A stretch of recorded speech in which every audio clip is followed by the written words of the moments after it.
Hello and welcome to this week's Bring Back Paper. And as I promised last week, this week I am talking about books. Specifically, these are the books that I got for Christmas.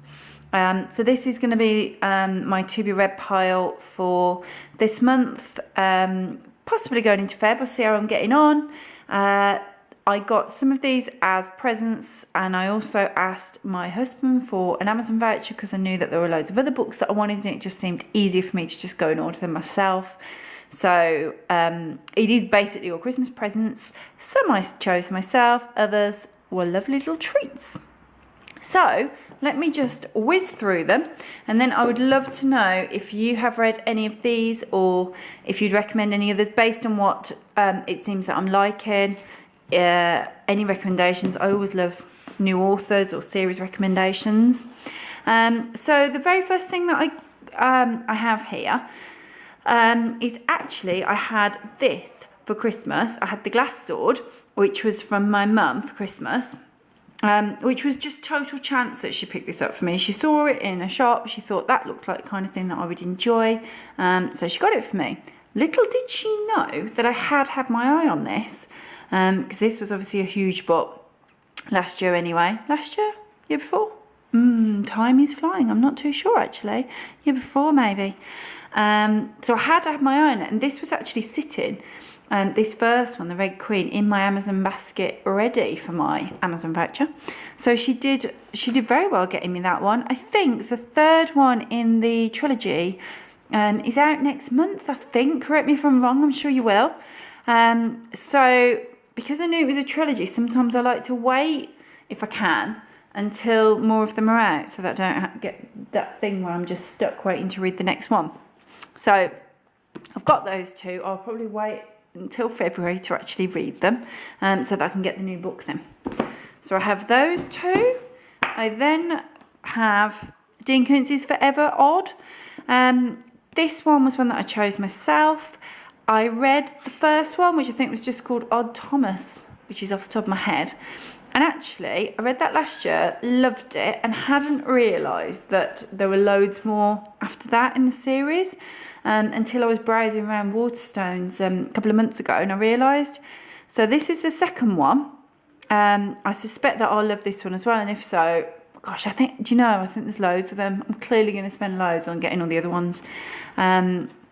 But this one, I really, really enjoyed the first one. I used to read quite a lot of Dean Koontz when I was younger. And then I went back to it. I just happened to see one and grabbed it, that Odd Thomas. And I really enjoyed it. So I'm back in. These are brilliant. They're funny. Odd is basically odd. And he has like psychic premonitions, and he can see dead people, that type of thing. So it's horror, but it's not. Well, I have quite a high horror tolerance, shall we say, because I like horror films and books. But I don't think it's horrific. It's just good. It's just funny. I'll read that quite quickly, I think. Then next one, going from that to this. The Luckiest Lady in London by Sherry Thomas. As you probably know, if you have seen a few of my vlogs, I love Regency romance, historical fiction like this. It's frothy, it's funny, it's light-hearted. I like reading them. And this one, because I've read all of Julia Quinn's, all of Eloisa James's, all of Sarah MacLean's, they're my favourites, and then I've dabbled with loads of other authors. But this one was actually on a recommendation list if you like those authors. So I thought I'll try it. It's the first one. I'll give it a go. I like to think I've discovered a new author. Who knows? I'll try it. I'll let you know. Then from that, see, it's good to be diverse. Tess Gerritsen, The Killing Place. I love Tess Gerritsen. I love This is a Rizzoli Isles, which I love. I have already read this one, read it in a couple of days, which is always the way with these. It's really, really good. I definitely recommend that if you like thrillers. I recommend all of hers really if you like thrillers. Another of my favourite authors, Peter James, Possession. This is one that I chose myself. I like, again, he's the books that I tend to just pick up and read quite quickly. They're thrillers, usually with a horror type twist. I prefer them when they have a horror type twist. I do like those. And I'm sure, gosh, the writing's small, isn't it? I'll have to concentrate when I read this. I'm sure I'll read that really quickly. Sorry, I just sort of jotted off there. Then I have this one by Mary Janice Davidson, Undead and Unemployed, which, as you can see, my bookmark's in right near the end. I will no doubt finish that today. I've read the first one. It's about Betsy, who is the Queen of the Vampires. It's funny though. It's not. These are not scary books. These are funny. They're more chick lit than horror, really. But this is good. Second in the series. I'm enjoying it. I've read that one quite quickly, so I'd recommend those if you like your vampire lit. I then have these two. These are Ruth Galloway mysteries. I've read a couple of these now. So my mum picked me up a couple more. I really like these. These are set in Britain. Well, the ones that I've read are anyway. I assume that these are. And Ruth Galloway is an archaeologist, so she helps out with the police as well. I like those.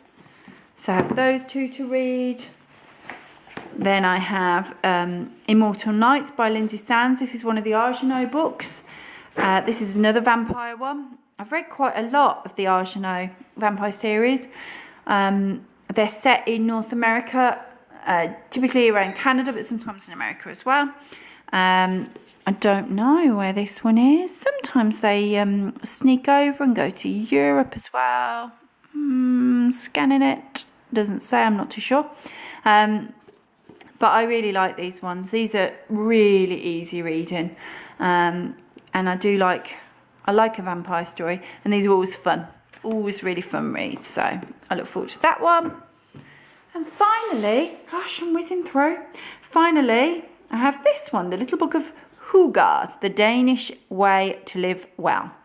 I'd seen this, well, everywhere basically last year, so I was keen to get this one. This is obviously a non-fiction. Because Denmark, as it says on here, I don't really see that. Denmark's often said to be the happiest country in the world, and that's down to one thing, hygge. It's the guy that is writing this works for the Happiness Research Institute in Copenhagen, and he spent years studying, well, happiness, what makes people happy, but also the Danish way of life, and specifically what it is that makes them happy.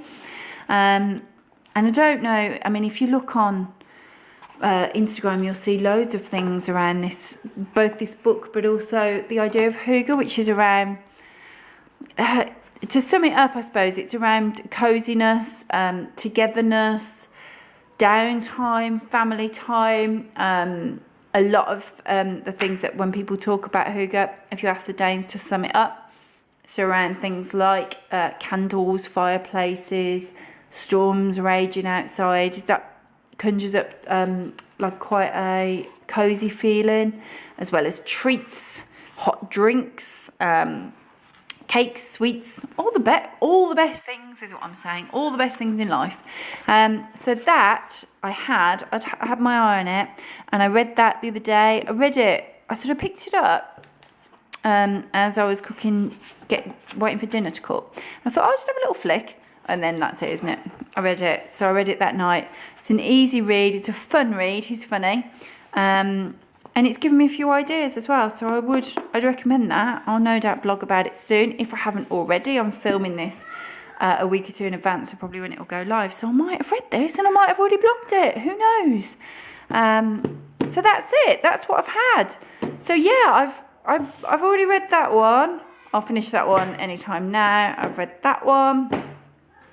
So yes, I have these Ellie Griffiths ones, an Argenau one, Peter James, a New Regency one, boop, the next odd one, and these two, which I will probably leave to the end, so that by the time that I've read them, the new one's out. I hope it is out in Feb. I'll check that before I even start them, because I might get irritated otherwise. So that's me. Do let me know in comments if you have read any of these, or if you have seen them around, any recommendations. If you've read these and perhaps you then went on to read blah blah blah, which was quite a similar thing, it'd be great to know, because I'm always looking for new books to read. As you can see, I like my books. So if you've enjoyed it, do click on subscribe there, guys. Thank you.